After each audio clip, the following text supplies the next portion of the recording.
second chapter of the book of Psalms, the book of Tehillim. Lama ragshu goyim uleomim yegurik.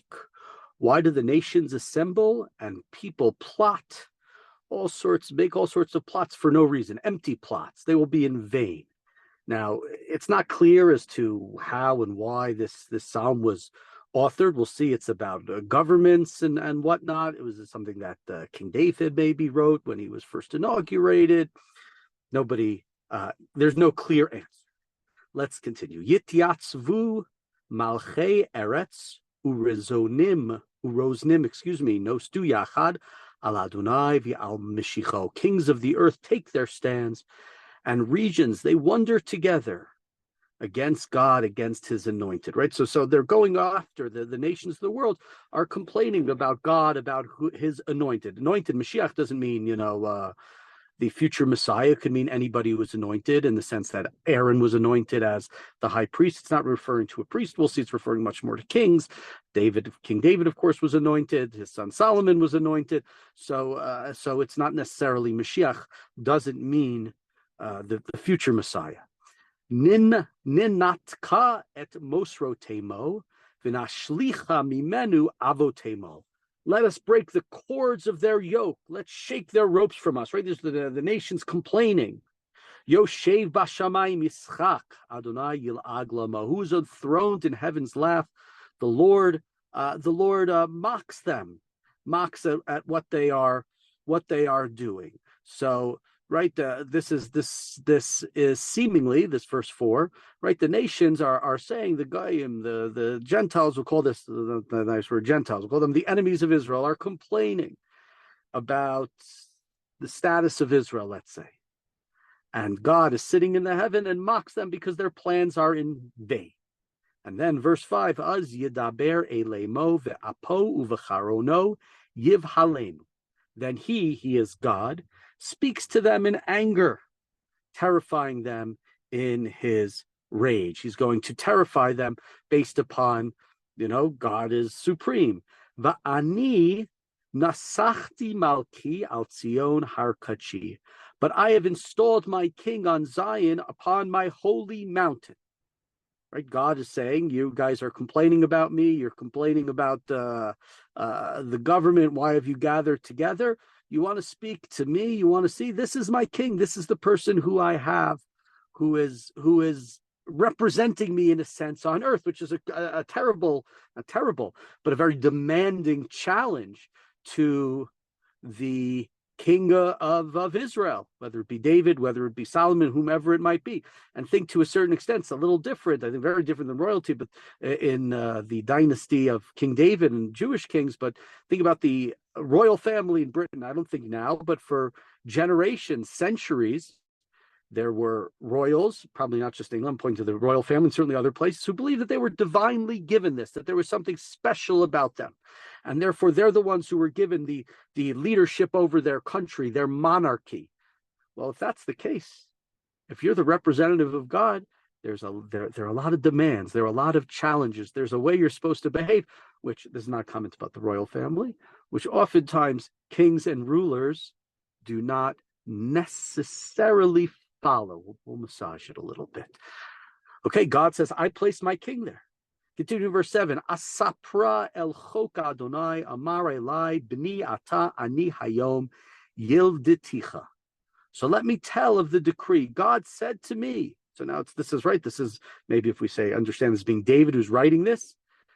God said to me, I'm the king who was placed on his holy mountain.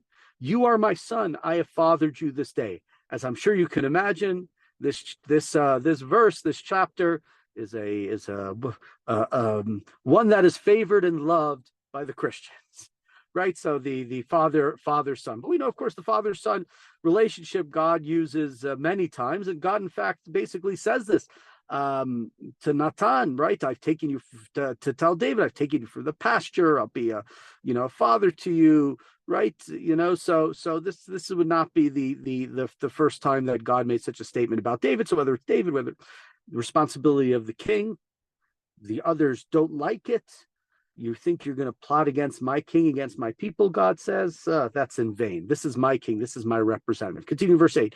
Sha'al mimeni ve'etna goyim nachalatecha, ve'etna goyim nachalatecha. Sorry, I caught on the same line. So ask me, right? Ask of me. Ask me a question. Ask me for something, and I will make the nations your possession, and your what you own, your achuzah, your ownership will be all over the earth, right? So there's some commentaries say that if you're going into battle, just understand that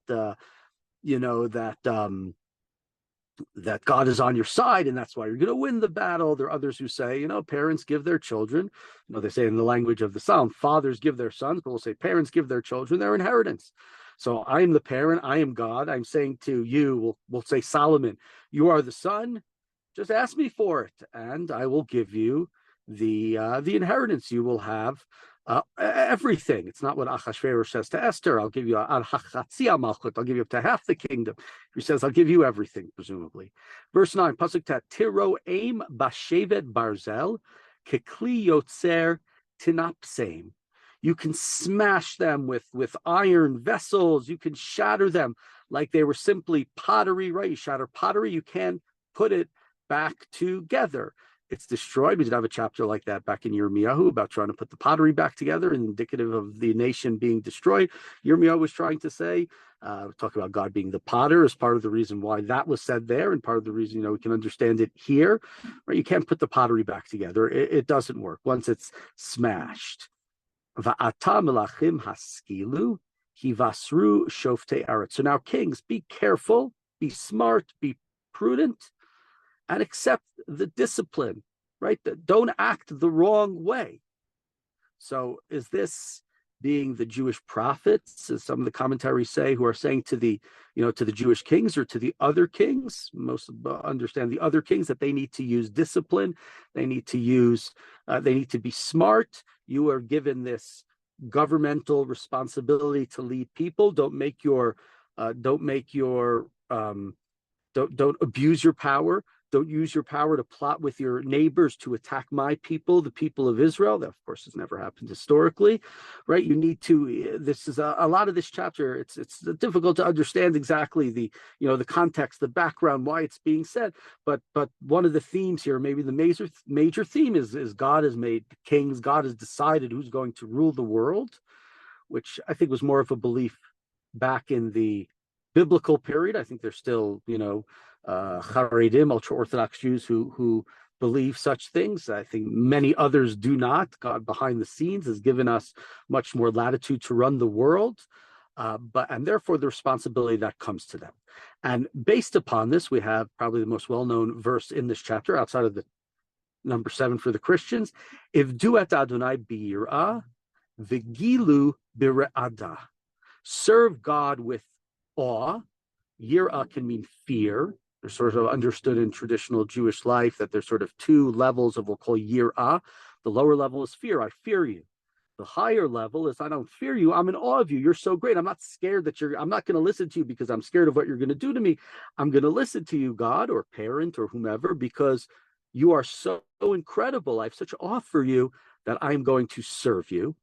And gilu bira'adan, and even when you are sort of joyous, when you are begilah, do it with it has to be fear. It has to be with fright.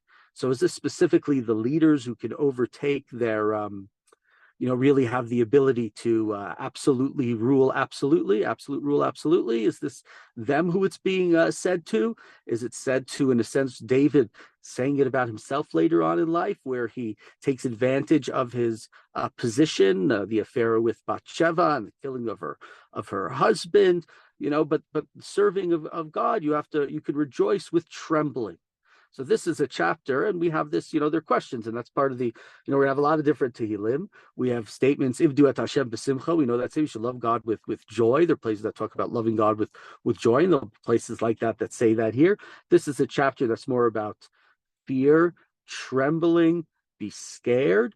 You're scared maybe because you're the representative of God. If it's talking to the kings.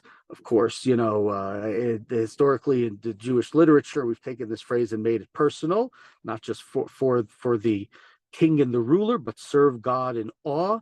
And even when you're joyous, do it with some trembling. Be fearful. Don't be too much.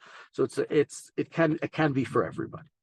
Continuing verse 12, the last verse in this chapter, Nashku var. It's a very difficult phrase, not exactly clear what it means. My English here says pay homage, penya anaf, in good faith. It's not clear. Bar means a son. It's a very difficult phrase to understand what it means. V'tovdu derech ki yavar kimat apo ashrei kol chosei bo.